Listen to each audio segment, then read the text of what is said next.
Classic Business with Michael Avery, sponsored by Alex Forbes, for insight, advice and impact.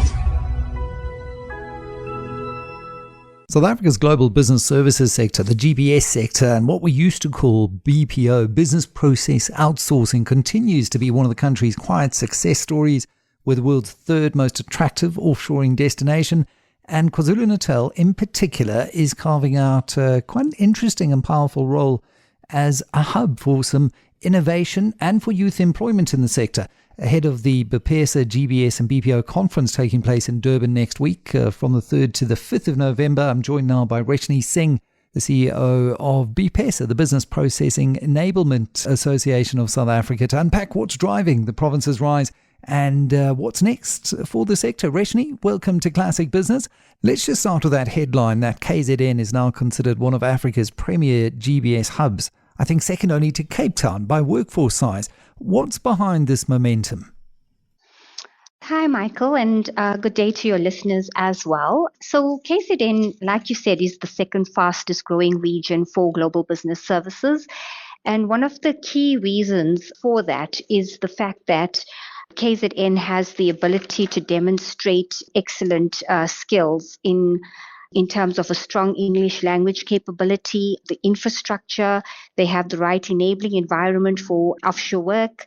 It's a mature industry with value-driven growth, and there's assured service excellence in the region, as well as cost arbitrage and business advantage, which is something that actually doesn't just position the region, but actually positions South Africa in the global context. And they actually have demonstrated capability both in the UK as well as the US, and have grown significantly in the Australian market as well. Now, really what stands out for me is the incredible power that we have here to make a dent in the country's youth unemployment crisis. We know we have the highest youth unemployment at well over 60% in the world. Last year alone, over 6,000 new jobs were created in KZN, with almost 90% of those going to young people. It's just extraordinary. How has the GBS model become such a powerful engine for youth employment, and what lessons does it hold for other sectors that are struggling to absorb new entrants into the job market? So I think obviously the global business service sector involves the delivery of services such as finance, accounting, IT, HR, customer experience, and analytics support as well. And this is a region that has a very strong academic focus in terms of young people. And a lot of these people struggle to find jobs once they get out of school or out of tertiary. And this sector presents an opportunity for the young people to actually transition in any of these areas of service delivery.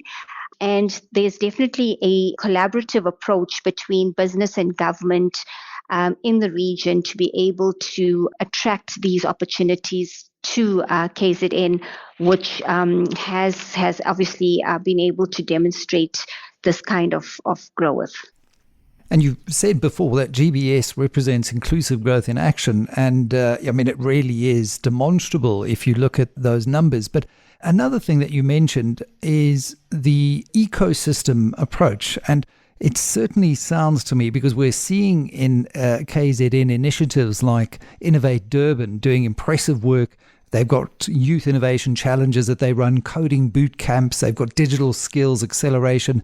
How important are these local innovation ecosystems in ensuring that the GBS sector keeps pace with all of these global digital trends like AI and analytics and automation? Because for a long time, the fear was that artificial intelligence would actually come and replace workers. But what we are seeing is that there are more tools that are being given to those on the front lines of a call center, for example, to better service the end user at the end of the day. So the truth is, Michael, without the ecosystem approach, I don't think we would have been as successful in the sector as we are.